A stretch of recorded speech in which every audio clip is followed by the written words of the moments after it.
भैरव सेवा के संस्थापक संदीप खत्री के समर्थन में उठाई आवाज। जिलाधिकारी के माध्यम से मुख्य सचिव को सौंपा ज्ञापन। संगठन से लगाए रसूखदारों की मिलीभगत का आरोप। भैरव सेना अध्यक्ष पर दर्ज मुकदमे की जांच की मांग तेज। धार्मिक व सामाजिक संगठनों का संदीप खत्री के पक्ष में एकजुट समर्थन। उच्च स्तरीय जांच की मांग। जांच न होने पर भैरव सेना ने आंदोलन की दी चेतावनी। कई संगठनों ने दिया साथ। कोट द्वार सिटकुल विवाद से जुड़ा मामला गरमाया। संगठनों ने प्रशासन पर दमन की नीति अपनाने का लगाया आरोप। संदीप जी, आज आपने जो ये धंधा प्रदर्शन करा कि किस मुद्दे को लेकर, क्या आपके मुद्दे में? देखिए, हम सामाजिक कार्यकर्ता हैं और समाज के ज्वलंत मुद्दों को उठाना हमारा कर्तव्य भी है और संगठनात्मक रूप से हमारा काम भी है।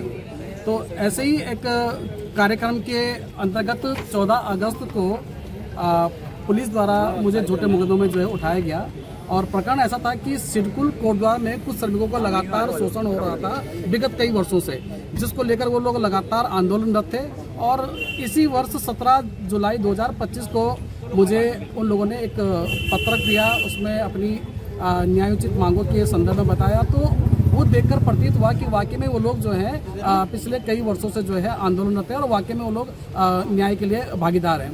तो उसके बाद संगठनात्मक रूप से हमने इसमें सबसे पहले वार्ता करना सही समझा।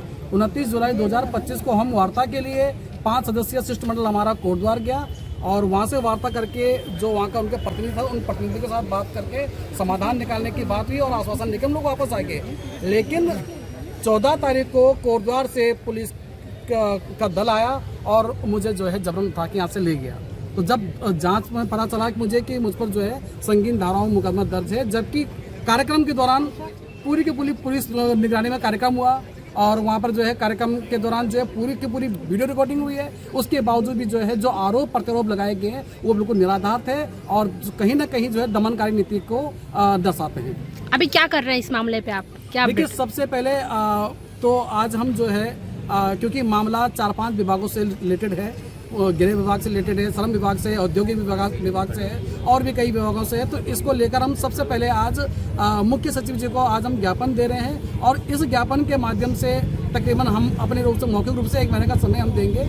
1 माह के अंतराल के अंदर इस पर कार्रवाई नहीं हुई तो आज जो आप हिंदूवादी लोग पीछे देख रहे हैं, फिर ये जो है हजारों सैकड़ों की संख्या में सड़कों पर उतरेंगे और जो भी सर्वमान्य निर्णय होगा संगठनात्मक रूप से, जो भी सभी, क्योंकि ये आज एक संगठन की बात नहीं है, समाज के लिए सभी लोग यहाँ पर एकत्र रहते हैं। आज सभी दल यहाँ पर इकट्ठा है और उन दलों का भी समर्थन आज इसका मतलब इस ज्ञापन के लिए पूर्ण रूप से है।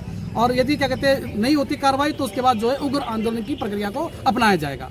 प्रकरण को सामाजिक कार्यकर्ताओं पर जो जिस तरह का दबाव पुलिस बना रही है और जिस तरह की कार्यप्रणाली सामने आई है, देखिए, मैं इस मामले को इसी तरह देखता हूँ जैसे एक आदमी बहुत लंबे समय से समाज के लिए और हिंदू संगठनों के लिए काम कर रहा है। अगर उसके साथ ये स्थिति होगी तो आप समझ लीजिए एक सामान्य कार्यकर्ता के या एक सामान्य व्यक्ति के साथ क्या स्थिति होगी। पुलिस को मैं एक बात समझा देना चाहता हूँ और बता देना चाहता हूँ, इस तरह से अगर संगठनवादी लोगों का नुकसान पुलिस करेगी तो इसकी भरपाई आने वाले समय में और आने वाले चुनाव में पुलिस को और सरकार को दोनों को करनी पड़ेगी। क्योंकि जिस तरह से संदीप जी ने बताया है, संदीप हमारे बड़े भाई है, काफ़ी लंबे समय से 10 से 15 साल से संगठनों में कार्य करते हैं। अगर एक पदाधिकारी को ऐसे घसीट के पुलिस ले जाएगी तो यह निंदनीय है, घोर निंदनीय है। और मैं अपने संगठन के माध्यम से बताना चाहता हूं, जिस दिन संजीव जी का आदेश आ जाएगा, हिंदू रक्षा दल इस मामले में ईंट से ईंट बजाने की कार्रवाई करेगा। मैडम, आज जिस तरह से यहाँ पर छवि धूमिल करने का भी प्रयास कहीं ना कहीं किया गया है, कैसे देख रहे हैं उसे? देखिए, हमारे जो केंद्रीय अध्यक्ष है संदीप खत्री जी, जो अध्यक्ष जी हमारे, इनको अचानक निर्दोष को एकदम से, हमें पता नहीं है, इनको पता नहीं है, एकदम से उठाकर ले गई है पुलिस। तो जब हमारे इतने बड़े केंद्रीय अध्यक्ष की कोई वैल्यू नहीं है, उनको निराधार इस तरह से उठा के ले गई है, तो हम लोग भी सेफ्टी नहीं है। हम जो मातृशक्ति हैं, हम लोग इससे बहुत व्यथित हैं। जब हमारे एक केंद्रीय अध्यक्ष को इस तरह से उठा के ले जाते हैं तो हमारी सेफ्टी का हम आगे नहीं चाहते कि हम लोगों का क्या होगा। तो इसलिए हम जोर शोर से विरोध करते हैं कि हमारे अध्यक्ष जब निर्दोष हैं, इनको इस तरह से कैसे इनको एकदम से ले जाया गया कोर्ट द्वारा और उनका सब कुछ फोन वोन सब जब उनको कुछ निकला ही नहीं है, बिल्कुल भी उनका कुछ दोष नहीं निकला है, तो कैसे मतलब इनको इतना प्रताड़ित किया गया है। अगर इनके साथ न्याय नहीं हुआ है तो हम लोग बहुत सैकड़ों की संख्या में फिर हम लोग बहुत आंदोलन करेंगे और उसका जिम्मेदार फिर जो होगा प्रशासन होगा आगे हम ज़्यादा कुछ बोलना नहीं चाहते। क्योंकि पुलिस जब भी ट्रैवल करती है तो या ट्रेन से करती है, बस से करती है।